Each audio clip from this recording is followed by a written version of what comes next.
जोहार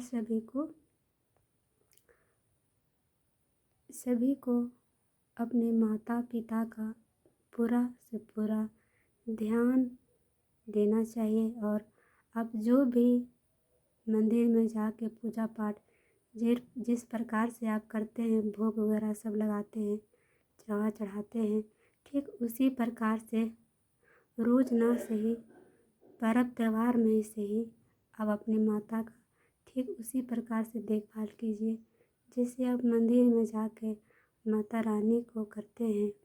फिर उसके बाद देखिए चमत्कार कितना होता है। एक टाइम मेरे पास घर नहीं था। मेरी माँ बोलती थी कि तुम्हारा कोई घर नहीं है, घर बना लो। हम बोले पैसा नहीं है, तो बोले मेरे पास पैसा है, चलो बना देते हैं। लेकिन अच्छा नहीं लगता था ना, क्योंकि मेरा शादी एक संपन्न घर में हुआ था। सीसीएल नौकरी में मेरे पति थे, फिर भी मेरा कोई घर नहीं था। बोलते बोलते मेरी माँ गुजर गई। मेरी माँ गुजरने के बाद मेरी फूफा का कोई संतान नहीं था, तो मैं उसको अपने पास ले लाई कि मैं ही करूँगी। यहाँ वहाँ भटकती थी ना, अच्छा नहीं लगता था, तो उसको हम अपने पास ले लाए और किए। 5 साल पहले कुछ घटना घटा था, तो घर में अच्छा नहीं लगता था, पति से भी अनबन चल रहा था, तो हम इधर उधर भटक रहे थे। मेरी बुआ बोली तुम घर बना लो। बोले कि तुम्हारा कोई घर नहीं है ना, घर रहेगा कभी कुछ होगा वहाँ तुम जाकर रह तो सकती है, तेरा बेटी का भी तो काम आएगा, काहे नहीं सोचती है। फिर हम बोले कि पैसा नहीं है तो कहाँ से बनेगा। तो वो बोली कि तुम मेरा इतना सेवा की है, आज जो भी कुछ मेरे पास पैसा वैसा है किसका है, सब तुम्हारा है। जो मेरा सेवा करता हम उसी को दे देते, तुम की है ना, ये तुम्हारा हो गया। फिर क्या था, वही पैसा से हम अपना गांव में जाके 2 रूम बनाने के लिए तो गए ही थे, लेकिन वहाँ जाने के बाद ना 2 से मेरा 4 रूम बन गया। इसीलिए सभी बहनों को बोलती हूँ मैं कि अपने घर में जो माता है ना, जितना हो सके कोशिश कीजिए कि पूरा सेवा कीजिए। उन लोग को सेवा में ही ना हम लोग को सारा संपत्ति सारा कुछ रहता है।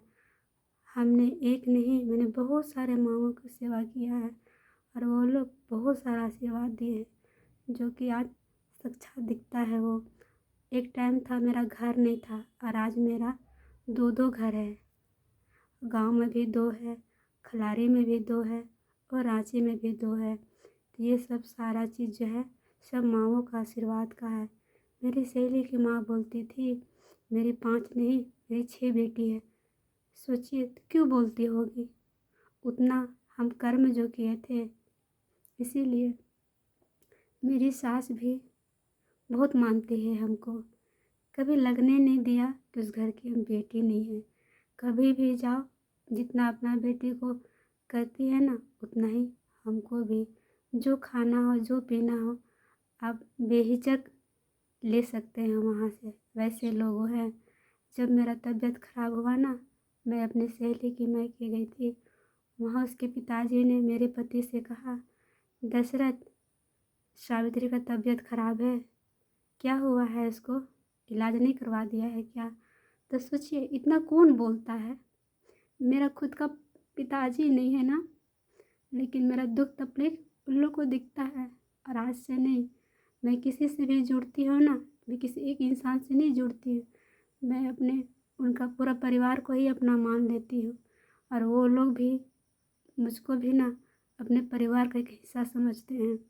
मैंने लाइफ में कभी भी किसी का छल कपट नहीं किया, क्योंकि ईश्वर करने नहीं देते हैं ना। इंसान ना चाहते हुए भी गलत काम कर सकता है, तो क्या अच्छा काम नहीं कर सकता है। बाबा रामदेव बोलते हैं ना कि इच्छा हो या ना हो, अच्छा काम सभी को करना चाहिए। अच्छा काम करने से ना अच्छा ही फल मिलता है। और ये मेरा कहा सुनी बात नहीं है, ये सच्चा बात है, ये सच्ची घटना है मेरे साथ। तो आप लोग सभी से निवेदन है कि अपना घर का माता पिता को जितना हो सके उससे बढ़कर कीजिए। उन लोग का आशीर्वाद जो मिलता है ना, वो किसी भगवान से कम नहीं है। ओम शांति।